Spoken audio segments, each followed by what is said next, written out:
नमस्कार, स्वागत है आपका न्यूज चक्र में। मैं अभिसार शर्मा और कार्यक्रम शुरू करने से पहले एक बार फिर आप सबसे अपील कि मेरे इस कार्यक्रम को व्हाट्सएप और एसएमएस के जरिए अपने 5 दोस्तों के साथ साझा कीजिए, फॉरवर्ड कीजिए, ताकि आप और हम मिलकर झूठ का पर्दाफाश कर सकें। आज मैं बात करने जा रहा हूं नीतीश और तेजस्वी यादव की, क्योंकि बिहार चुनाव का अभियान चरम पर है और नीतीश कुमार लगातार बौखला रहे हैं। इस कदर बौखला रहे हैं कि अब उन्होंने तमाम मर्यादाओं को पार कर दिया है। उन्होंने लालू प्रसाद यादव के 9 बच्चों और राबड़ी देवी तक पर भी टिप्पणी कर दी है। सबसे पहले मैं आप चाहूंगा कि नीतीश कुमार ने क्या कहा वो सुनिए और फिर हम इसकी चर्चा करेंगे। सुनिए। किसी को चिंता है 8-8, 9-9 बच्चा बच्ची पैदा करता रहता है, क्या मालूम है किसी को? बेटी पर भरोसा ही नहीं, कई बेटियां हो गई तब बेटा हुआ। और आप सोच लीजिए कैसा बिहार बनाना चाहते हैं। तो बगैर नाम लिए वो ताना दे रहे हैं लालू प्रसाद यादव को, क्योंकि जैसे कि आप जानते हैं कि लालू जी के 9 बच्चे हैं। अब मैं आपसे ये पूछना चाहता हूं नीतीश जी कि अगर आपको लालू जी के 9 बच्चों पर अब जाकर आपत्ति है तो 2015 में आपने उनसे समर्थन क्यों लिया था और समर्थन लेके मुख्यमंत्री क्यों बन गए? और यही नहीं, 1985 से लेकर अब तक करीब 35 साल हो गए हैं। मेरे ख्याल से 1985 को पहली बार आप एमएलए बने थे। उस वक्त से लेकर अब तक क्या आपने आज तक कभी भी लालू जी के इस पहलू पर टिप्पणी की है? यकीनन देखिए, मेरा यह मानना है कि हमारे जो राजनेता हैं, खासकर जो हमारे लिए प्रेरणा स्रोत हैं, उन्हें कुछ चीजों का पालन करना है। मसलन हम दो हमारे दो का जो नारा सरकार देती है, जाहिर सी बात है हमारे राजनेताओं को उसको पालन करना चाहिए। मगर अब किसी के 9 बच्चे हैं तो अब आप उस पर हमला कर रहे हैं, क्योंकि आप कहीं ना कहीं हमला करके भूल जाइए, लालू जी पर हमला नहीं कर रहे हैं या उनके बच्चों पर हमला नहीं कर रहे हैं, आप राबड़ी देवी पे हमला कर रहे हैं। और अब तक आपको इस पर आपत्ति नहीं थी, 2015 पर आपको इसको आपत्ति नहीं थी, अब जाकर आप इस पर टिप्पणी कर रहे हैं। और नीतीश जी की बौखलाहट देखा जाए तो अपनी हर रैली में दिखाई दे रही है, क्योंकि उनकी रैलीज में लोग उनके मुर्दाबाद तक के नारे लगा रहे हैं। और यह मत सोचिए कि वो आरजेडी समर्थक हैं, भारतीय जनता पार्टी के समर्थक भी उनसे खुश नहीं हैं। अब मैं आपको दिखाने जा रहा हूं एक और रैली जहां आप मुख्यमंत्री नीतीश कुमार की बौखलाहट देखेंगे।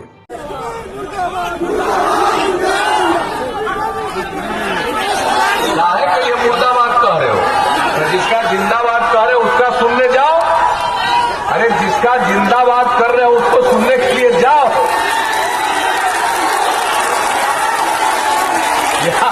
यहां हमको मालूम है कुछ लोगों को न कोई ज्ञान है न कोई अनुभव है।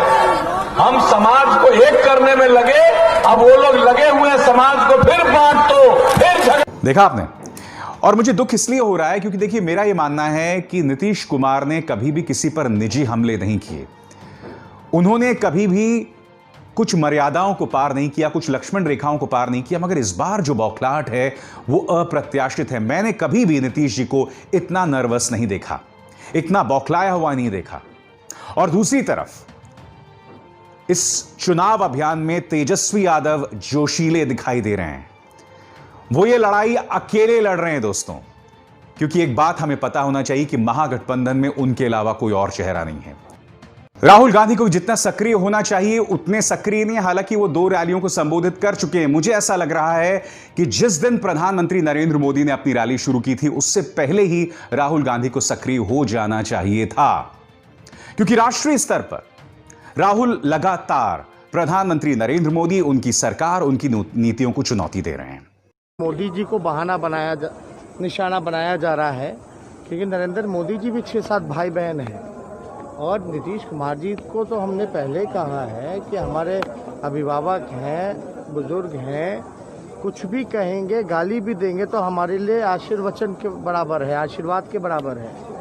और इस तरह की बात अगर वो कह रहे हैं तो साफ झलकाता है कि मानसिक रूप से और शारीरिक रूप से वो थक चुके हैं। अब हमें समझना होगा कि नीतीश इतने बौखलाए क्यों हुए हैं। इसका प्रमाण हमें इस बात से मिलता है कि जैसे मैंने आपको बताया कि खुद भारतीय जनता पार्टी के समर्थक उनके मुर्दाबाद के नारे लगा रहे हैं। इसके अलावा मैं आपको एक और तथ्य बताता हूं। प्रधानमंत्री नरेंद्र मोदी, देखिए, प्रधानमंत्री नरेंद्र मोदी देश में सरकार चलाने में, गवर्नेंस में जितना जोर लगाएं ना लगाएं, मगर चुनावी रैलीज में कभी पीछे नहीं हटते हैं। वहां वो पूरी ऊर्जा लगा देते हैं। और इस बार मैं अब आपको एक तस्वीर दिखाना चाहता हूं जो ये बतलाता है कि प्रधानमंत्री नरेंद्र मोदी पूरी ऊर्जा के साथ काम नहीं कर रहे हैं। ये तस्वीर देखिए। इस तस्वीर में आप जो ये चौकोर चीज देख रहे हैं ना, इसे टेलीप्रॉम्प्टर कहते हैं। यानी कि प्रधानमंत्री नरेंद्र मोदी चुनावी रैलीज में भाषण पढ़कर बोल रहे हैं। ऐसा कभी नहीं हुआ है दोस्तों। प्रधानमंत्री नरेंद्र मोदी ने जब भी रैलियों को संबोधित किया है, बगैर पढ़े उन्होंने अपनी बात कही है। मगर इस बार प्रधानमंत्री को रैलीज पढ़कर बोलनी पड़ रही है। आपने कहां देखा है भाई, चुनावी रैलीज में कौन इस तरह से टेलीप्रॉम्प्टर लगाकर जो है अपनी बात रखता है। और आपने प्रधानमंत्री के तीनों भाषण पर गौर किया होगा, नीतीश कुमार का नाम बहुत ज्यादा बार नहीं लिया उन्होंने। बार बार वो एनडीए की सरकार कह रहे थे, एनडीए की सरकार कह रहे थे। यही नहीं, अगर आप इस वक्त भारतीय जनता पार्टी के तमाम पोस्टर्स पर निगाह डालें तो अधिकतर पोस्टर्स में आपको नीतीश कुमार गायब दिखेंगे। और ये इस बात की पृष्ठभूमि में कि गृह मंत्री अमित शाह ने न्यूज 18 को दिए गए इंटरव्यू में कहा था कि हम नीतीश जी के नेतृत्व में चुनाव लड़ रहे हैं और चुनावों के बाद अगर हम जीते तो नीतीश कुमार जो हैं वो हमारे मुख्यमंत्री बनेंगे। मगर अब आप ये बात पूछ लीजिए भारतीय जनता पार्टी के किसी भी नेता से, और मुझे ऐसा लग रहा है कि नीतीश कुमार की नाराजगी दरअसल तेजस्वी यादव से नहीं है या आम जनता से नहीं है। उनके अंदर की बौखलाहट भारतीय जनता पार्टी से है, क्योंकि कहीं ना कहीं नीतीश कुमार को अब यह लगने लगा है कि भारतीय जनता पार्टी उन्हें त्यागने वाली है, इस तरह से गिरा देगी। इसका अर्थ यह कतई नहीं कि महागठबंधन जीतने जा रहा है, नहीं। महागठबंधन के सामने कड़ी चुनौती है। यकीनन इस वक्त तेजस्वी के पीछे बिहार का युवा है, मगर जो 15 साल की लालू जी की विरासत है, जिसे अक्सर जंगल राज के साथ जोड़ के देखा जाता है, वो तेजस्वी का पीछा लगातार करते रहेंगे। और इसके अलावा यह भी, जैसे मैं आपको लगातार बताता हूं, तेजस्वी अकेले हैं। Tejashwi versus Nitish, Tejashwi versus Narendra Modi, Tejashwi versus the entire BJP ministry, the BJP government. इतना कठिन है तेजस्वी का मुकाबला। और जैसे मैंने कहा ना कि जंगल राज की विरासत, इसलिए आप अगर तेजस्वी के पोस्टर्स पर भी निगाह डालें तो इस बार उन पोस्टर्स पर लालू जी और राबड़ी देवी का साथ नहीं लिया गया है।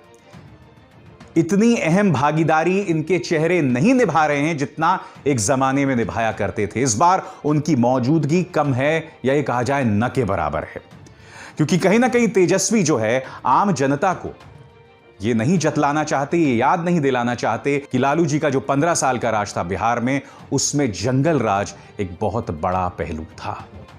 मगर अब एक बड़ा प्रश्न कि भारतीय जनता पार्टी क्या करेगी। भारतीय जनता पार्टी की बौखलाहट भी अब धीरे धीरे सामने उभर कर आ रही है। मैं आपको दिखाना चाहूंगा रिंकिया के पापा उर्फ मनोज तिवारी, उनका यह बयान।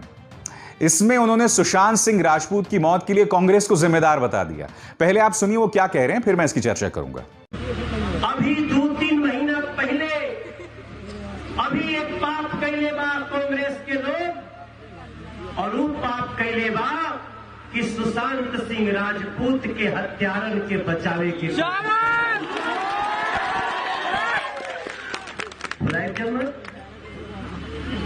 एकदम मत भुलाए। क्या सुशांत सिंह राजपूत को इनके कहां बिगड़ ले रहे। माननीय मनोज तिवारी, सबसे पहले तो मैं आपको यह बतला दूं कि एम्स की रिपोर्ट ही नहीं, सीबीआई की रिपोर्ट भी यह बतला रही है कि सुशांत सिंह राजपूत की जो मौत है वो आत्महत्या है, उसमें किसी तरह का कोई फाउल प्ले नहीं है।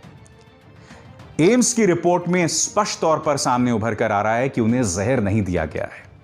सीबीआई ने जब उनके बैंक अकाउंट को खंगाला तो उसमें उन्होंने किसी भी तरह का कोई असामान्य चीज नहीं देखी।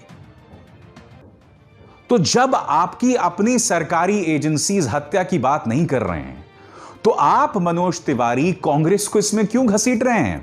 और अगर आपके पास ऐसी कोई जानकारी है तो मैं चाहूंगा कि बिहार की जनता के लिए, बिहार के लाल सुशांत सिंह राजपूत के लिए आपको उन कांग्रेसी नेताओं का पर्दाफाश करना चाहिए।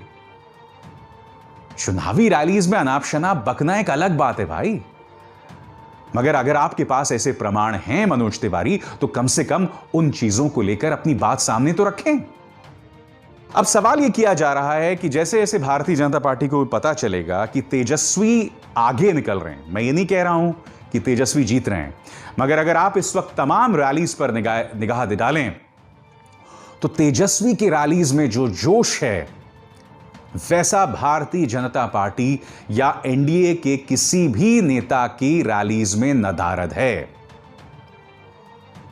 मनोज तिवारी की रैली में लोग गए, मगर आप जानते हैं मनोज तिवारी भोजपुरी फिल्म्स की रॉकस्टार, सुपरस्टार रहे हैं। तो सवाल यह कि अब बीजेपी क्या करेगी? पहला काम तो वो कर चुकी है, नीतीश कुमार को वो त्याग चुके हैं, बिल्कुल।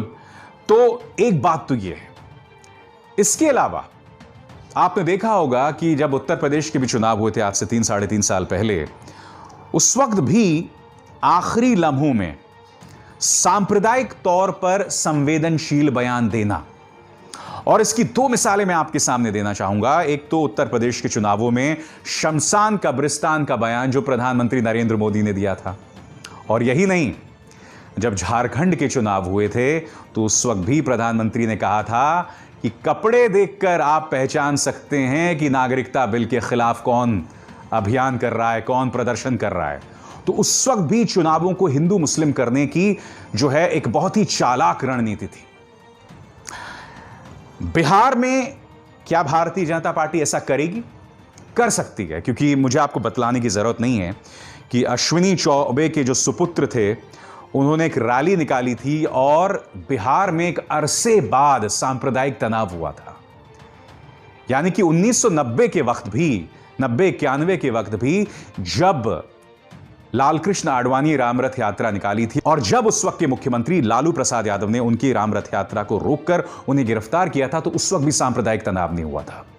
मगर अब बिहार बदल रहा है, इसलिए मेरे जहन में आशंका है कि आने वाले दिनों में, क्योंकि प्रधानमंत्री नरेंद्र मोदी की एक और रैली है, कल से फिर से वो रैलीज करने वाले हैं, मुझे ऐसा लगता है जैसे जैसे हम पोलिंग के करीब जाएंगे, भारतीय जनता पार्टी अपनी तरफ से सांप्रदायिक बयान दे सकती है, जातीय तौर पर संवेदनशील बयान दे सकती है, क्योंकि बिहार के चुनाव जो हैं अब उसमें वो कहीं ना कहीं कमजोर पड़ती दिखाई दे रही है। तेजस्वी के अभियान में अब कहीं ज्यादा जोश दिखाई दे रहा है। मेरी बात लगातार वहां के विश्लेषकों से हो रही है दोस्तों, और वो मुझे लगातार बता रहे हैं कि भारतीय जनता पार्टी भी कहीं ना कहीं कमजोर पड़ रही है और कहीं ना कहीं वो राइटिंग ऑन द वॉल देख रही है, यानी कि उसे भी दिखाई दे रहा है कि क्या होने वाला है। यही वजह है कि प्रधानमंत्री नरेंद्र मोदी में उतनी ऊर्जा नहीं है, यही वजह है कि जितना जोर भारतीय जनता पार्टी अमूमन चुनावों में लगाती है, बिहार में वो पूरी तरह से गायब है। इसके 2 ही कारण हो सकते हैं, या तो उसे लग रहा है कि तेजस्वी जीतने वाले हैं, दूसरा या तो अपनी जीत को लेकर इतना आश्वस्त है, उसे लग रहा है कि भाई उसके जातीय समीकरण इतने मजबूत हैं कि तेजस्वी चाहे जितना भी जोर लगा लें, जीत बीजेपी की ही होगी। खैर, यकीनन आज के जो इस कार्यक्रम का मकसद यही था कि देखिए, चुनाव आएंगे, चुनाव जाएंगे, सियासत होगी, होती रहेगी, मगर ऐसे मौके पर हमें निजी हमलों से बचना चाहिए। जिस तरह का हमला नीतीश कुमार ने तेजस्वी यादव के परिवार पर किया वो अप्रत्याशित है। मुझे ऐसा लगता है कि नीतीश जी जैसे संवेदनशील गंभीर शख्स को इससे बचना चाहिए था, क्योंकि आप जितना ज्यादा बौखलाएंगे, आप जितना ज्यादा इस तरह के बयानात देंगे, इसका नुकसान आपको उतना ही होगा। अभिसार शर्मा को दीजिए इजाजत।